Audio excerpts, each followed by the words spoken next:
Perkenalkan, nama saya Putri Alwiah Apotale. Saya mahasiswa di Universitas Bina Mandiri Gorontalo.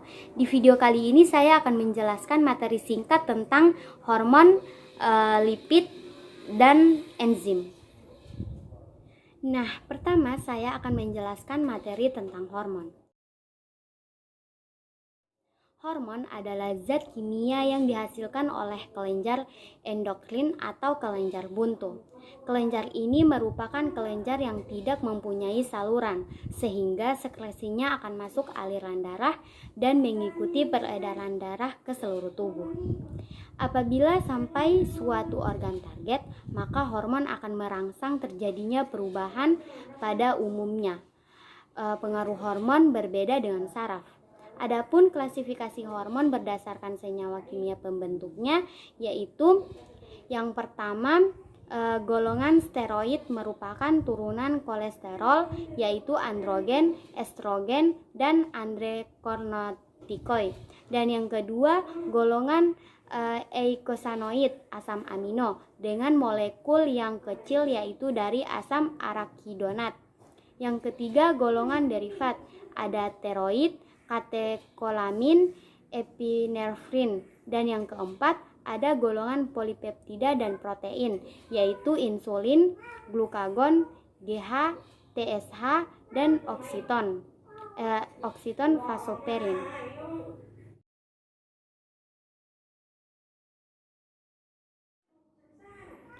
Insulin adalah hormon alami yang diproduksi oleh pankreas. Insulin berfungsi membantu penyerapan glukosa ke dalam sel-sel tubuh untuk mengendalikan gula darah. Glukosa sendiri biasanya berasal dari makanan yang mengandung karbohidrat dan diubah tubuh menjadi sumber energi utama. Fungsi insulin yang pertama, memerintahkan sel untuk mengambil glukosa dari darah, dan yang kedua, mengubah glikogen menjadi glukosa yang dibutuhkan. Ketiga, menyimpan kelebihan glukosa sebagai lemak. Kadar insulin normal berada di angka kurang lebih 140 mg dengan pengambilan darah di pembuluh darah vena atau lipat sikum.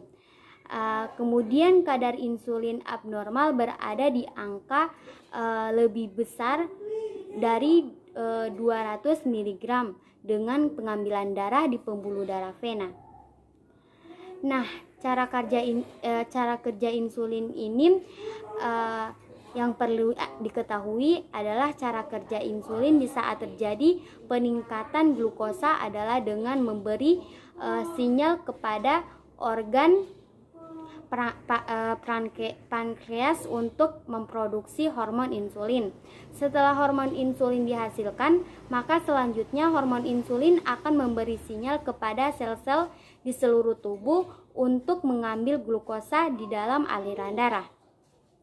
Ketika glukosa sudah diambil, diserap masuk ke dalam sel-sel darah, maka kadar glukosa tubuh menjadi menurun dan normal kembali. Glukosa yang diserap oleh sel-sel tubuh digunakan sebagai energi, sedangkan sel-sel yang di organ hati hanya akan menyimpannya dalam bentuk glikogen yang bisa diubah kembali saat tubuh memerlukan glukosa.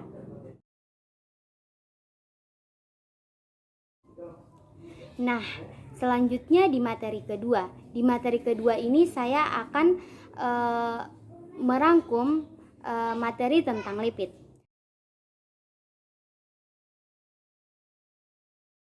Lipid merupakan biomolekul yang sangat penting dalam kebutuhan makanan kita.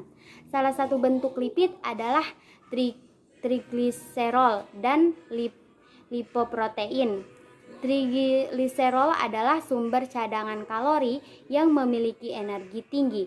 Jika dibandingkan metabolisme, karbohidrat dan protein akan menghasilkan energi sekitar 4-5 kcal atau gram. Sedangkan trigliserol bisa menghasilkan 9 kcal atau gram.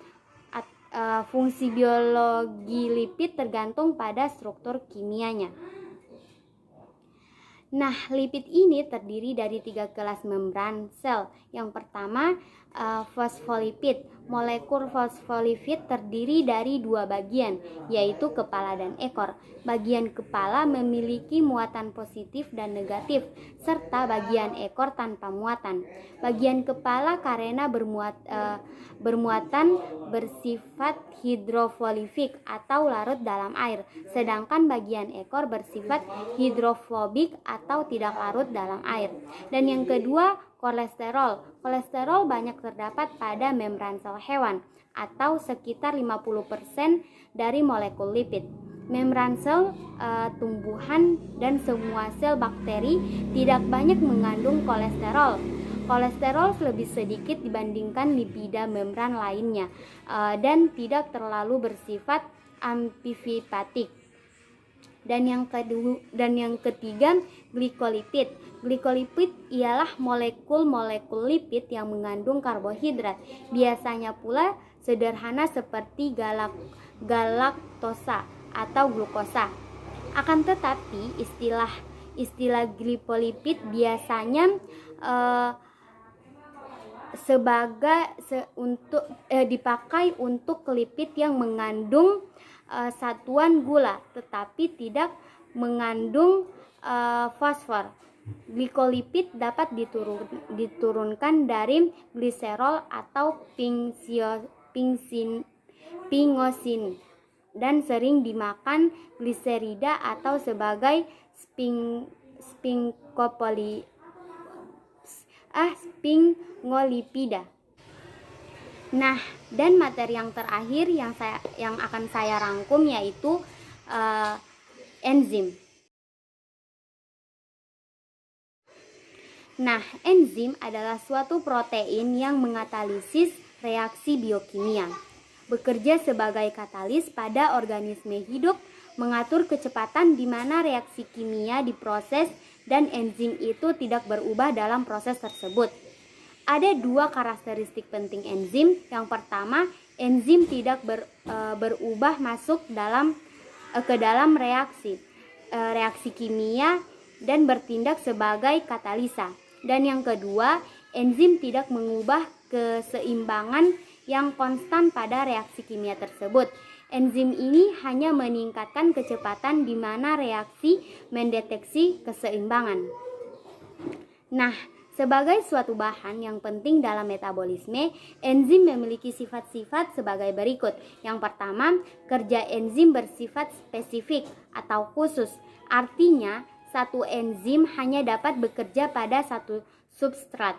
Dan yang kedua, enzim bekerja pada suhu tertentu. Yang ketiga, enzim bekerja pada derajat keasaman atau pH tertentu. Dan yang keempat, kerja enzim dapat bolak-balik. Artinya, selain dapat memecah substrat, juga dapat membentuk substrat dari penyusunnya.